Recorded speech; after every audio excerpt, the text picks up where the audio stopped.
Basados en la clase donde vimos las diferentes maneras de generar electricidad, hoy tomaremos una de ellas, es la corriente alterna.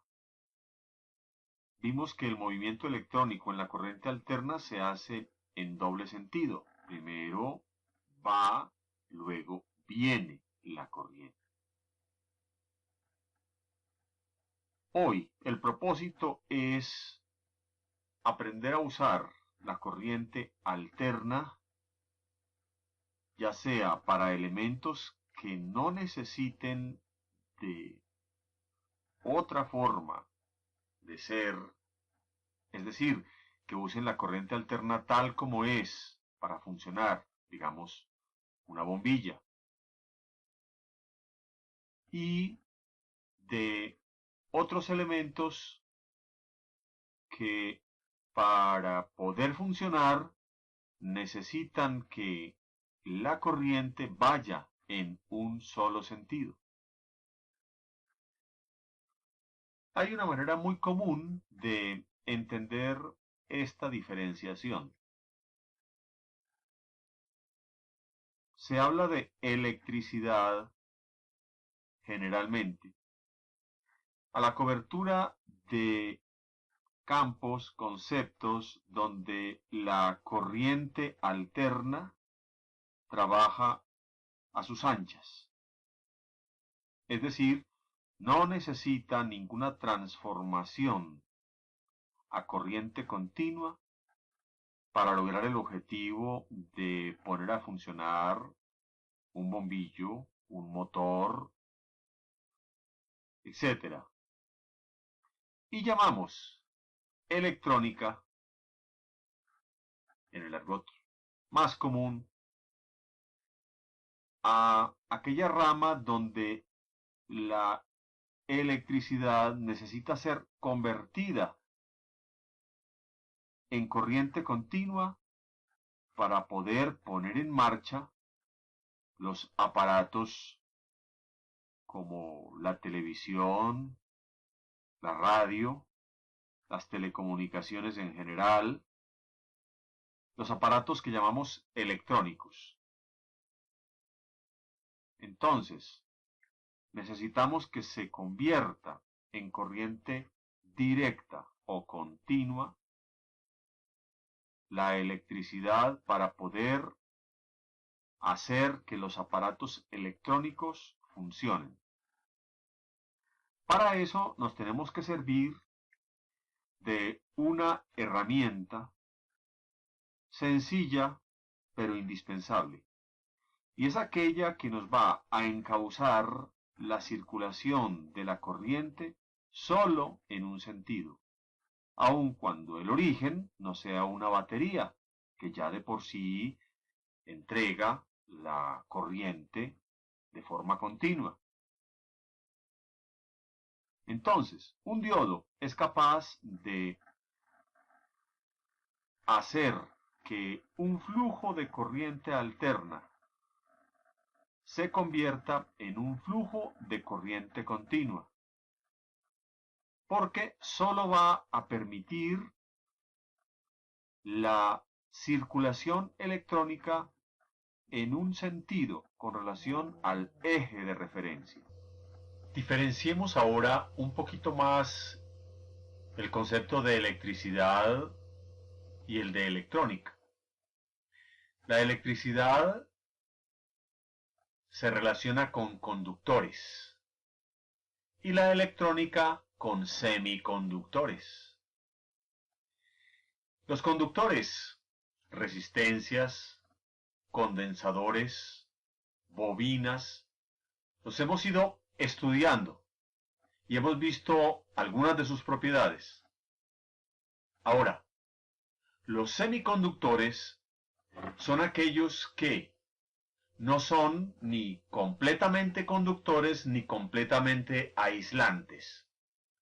Y con la combinación de ciertas impurezas se logra que se comporten como elementos perfectamente controlables, haciendo que la emisión o la recepción de electrones sea mayor o menor dependiendo de una cierta necesidad para lograr un objetivo.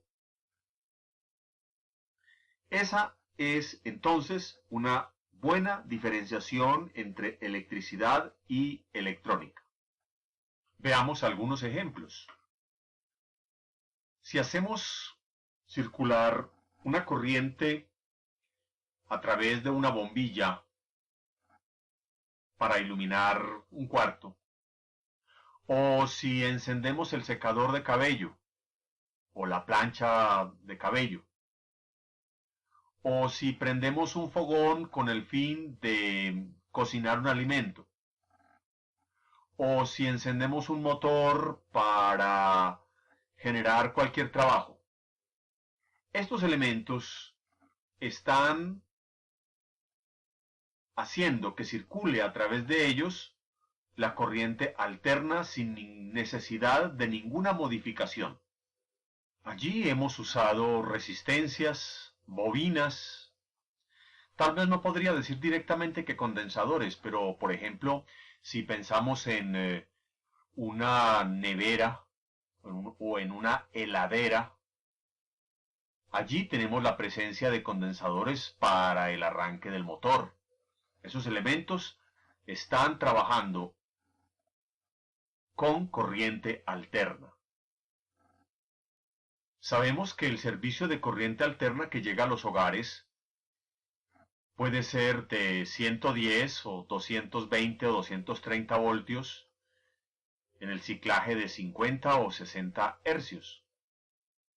Si alguno de los elementos que hemos dicho no pudiera trabajar con un voltaje muy alto, pues podría usarse un transformador y en ese caso podría tenerse entonces un voltaje reducido, pero con las mismas características de la oscilación a la frecuencia que hemos dicho, de modo que sigue siendo la misma corriente alterna. Ahora, si tenemos un radio, un equipo de sonido, un televisor, un celular, ya estos elementos requieren de un acondicionamiento para convertir la corriente alterna en corriente continua. Aun cuando alguno de esos aparatos pueda ser conectado directamente a la red. Entonces, en el intermedio entre la toma de alterna y el propio sistema del aparato, habrá una fuente que convierte las oscilaciones alternas en corriente continua y las reduce a los valores necesarios para que el circuito funcione apropiadamente. Ahora, ustedes dirán, bueno, pero si estamos hablando de un equipo de audio donde se están transmitiendo señales alternas, porque las señales de audio son alternas. Si estamos hablando de un celular o de un televisor que están recibiendo y transmitiendo a su vez el celular información de corriente alterna, ¿esa cómo viene a encajar allí?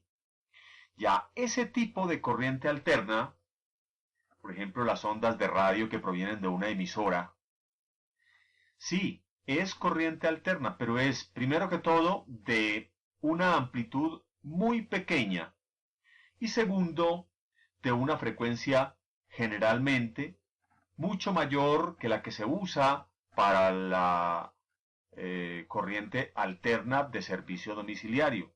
Es decir, una señal de audio que sería el ejemplo de más baja frecuencia que podríamos tomar para decir que allí hay señal alterna, está entre 20 hercios y 20.000 hercios para hablar del rango auditivo del oído humano. Entonces, si bien es cierto que hay señales incluso por debajo de los 50-60 ciclos, pues esas señales, primero que todo, no son de ese único rango y fuera de eso suben mucho en frecuencia y la amplitud es muy pequeña. Esas señales alternas normalmente se valen de la presencia de corriente continua dentro del aparato para viajar a través de los circuitos montadas en esa corriente continua. Eso lo veremos en su momento. Por ahora, lo primero que vamos a hacer es acondicionar el servicio de corriente alterna para que el aparato pueda trabajar con él, teniendo dentro de sí elementos semiconductores que, como sabemos, necesitan corriente continua para trabajar. Entonces, aquí comenzamos a hablar del diodo. El diodo va a coger uno de los hemiciclos de la corriente alterna, sea el positivo o sea el negativo. Estamos hablando de un solo diodo en este momento. Y va a permitir que la corriente circule solo en un sentido con respecto al eje de referencia. Entonces lo podemos tener en el sentido positivo si lo colocamos de cierta manera, y en el sentido negativo si lo colocamos de la manera contraria. Ahora, por ahora, y recordando que nuestro abordaje de la electrónica básica es muy informal, por ahora solo vamos a hablar de el diodo como aludiendo a las características más esenciales para lograr que nosotros seamos quienes nos acerquemos a él luego de que nos interese profundizar más acerca de su comportamiento más profundo.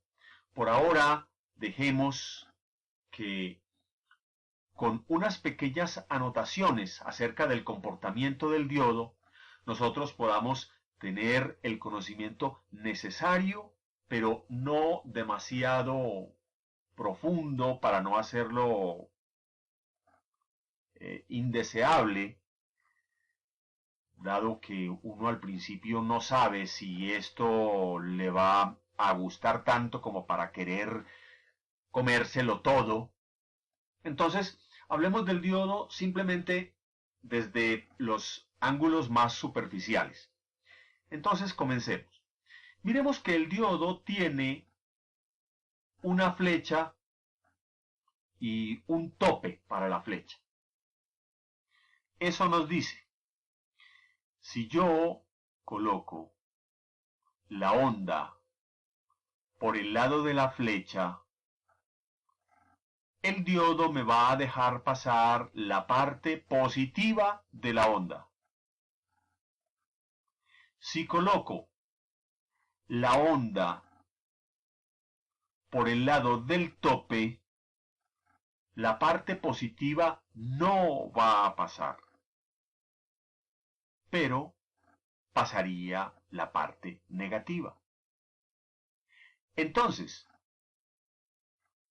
a esa disposición del diodo se le llama rectificador. Y si uso uno solo, se llamará rectificador en media onda. ¿Por qué? Porque el diodo solamente me dejará pasar la mitad de la onda alterna, solo un hemiciclo, sea el positivo o el negativo. ¿Dependiendo de qué? Dependiendo de la posición del diodo. El resultado es una corriente continua. Pero alguno de ustedes dirá, pero ¿cómo así que corriente continua? Una corriente continua no debería ser una corriente que tuviera el mismo nivel en todo momento. Pues no. Una corriente continua es aquella que tiene solo un sentido con relación al eje. No importa si la amplitud es o no constante. Ya lo de la amplitud constante lo obtendremos luego. El resultado de esta rectificación en media onda es una corriente continua pulsante. Después de este proceso, se puede obtener una corriente continua aplanada añadiendo un condensador. Y en este caso el condensador toma el nombre muy común entre el argot electrónico de filtro. Entonces el filtro se encarga de aplanar. Vamos a ver cómo se ve la onda ya generada en un circuito electrónico. Vamos a poner dos ejemplos. Uno, el de la rectificación positiva, y otro, el de la rectificación negativa. Este es el generador. Hace el papel de la toma de la red de 110 o 220 voltios. En este caso lo hemos puesto con una amplitud de 100 voltios. Cuando se dice que la onda tiene una amplitud de 100 voltios, significa que del eje central hacia el extremo superior tiene 100 y del eje central hacia el extremo inferior tiene otro 100. Entonces, realmente la onda tendría 200 voltios de pico a pico. Sigue el diodo rectificador colocado por ánodo. Luego, un divisor de tensión R6, R5 para tomar la onda y luego añadirle el filtro C1. Es de anotar que el divisor de tensión es solo un recurso en este caso para lograr hacer lo que quiero demostrar. Pero si hemos de hablar de una fuente, el par de resistencias no existen como tales. Entonces podemos observar la onda senoidal, la salida en el cátodo del diodo y luego la DC ya no pulsante, sino aplanada, que no es completamente plana debido precisamente a que el condensador es de un tamaño reducido y la R5 opera como carga, es decir, consume algo de lo que está llegando al condensador. Por esa razón se demora cierto tiempo en la carga y al final logra verse un pequeño rizado. De manera correspondiente, tenemos el mismo generador colocado ya en el circuito de D3, donde éste está recibiendo por cátodo. La salida de rectificación en media onda, pulsante, es por consiguiente negativa. Y la onda DC aplanada tiene un valor negativo. También es importante anotar algo que sucede siempre en todo circuito. Hay un camino total de principio del generador a final del generador. ¿Y cuál es el principio del generador? Vamos a tomar como principio el polo positivo o el lado positivo del generador. Allí se genera la onda y por consiguiente parte la corriente que estará atravesando el diodo, las resistencias y el condensador. ¿Y a dónde van? El otro lado del generador es el mismo punto, tierra, que tiene el lado negativo del filtro. Entonces se está cerrando circuito. Eso es supremamente importante y siempre sucede. De lo contrario, tendríamos un circuito abierto. Y cuando se habla de circuito abierto, significa que no hay circulación de corriente. Entonces allí no podría haber ninguna expresión. Entonces hagamos una síntesis referente al trabajo del diodo. ¿Qué es el diodo? Es la puerta de entrada o la interfaz entre la corriente alterna y la corriente continua. ¿Cómo se comporta el diodo para la corriente alterna? Se comporta como una resistencia infinita cuando está inversamente polarizado y se comporta como una resistencia muy baja cuando está directamente polarizado. Ahora, ¿cuánto cobra el diodo por conducir? Es decir, cuando es una baja resistencia, ¿es realmente cero resistencia o presenta alguna pequeña resistencia? ¿Y a cuánto equivale la caída de tensión en esa resistencia? La caída de tensión que el diodo impone está dada por el material semiconductor del que está hecho, que para nuestro conocimiento hoy simplemente diremos que es silicio. El silicio directamente polarizado, la unión PN, o sea, el diodo, cobra por conducir 0.7 voltios y empieza a dejar pasar la corriente. Ese es el punto de partida.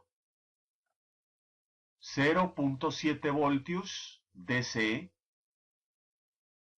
que cobra o que guarda entre sus bornes cuando está directamente polarizado.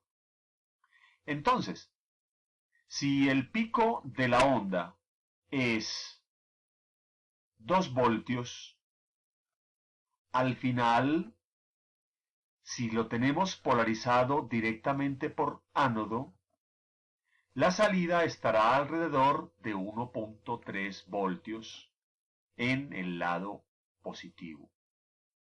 Por el lado negativo sabemos que es resistencia infinita, o sea, equivale a circuito abierto. Ahora la siguiente pregunta. ¿Cómo se comporta el diodo para la corriente continua?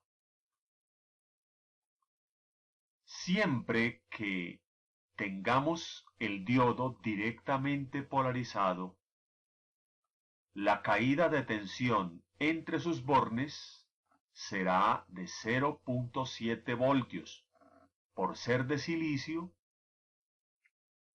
cuando está, repito, directamente polarizado.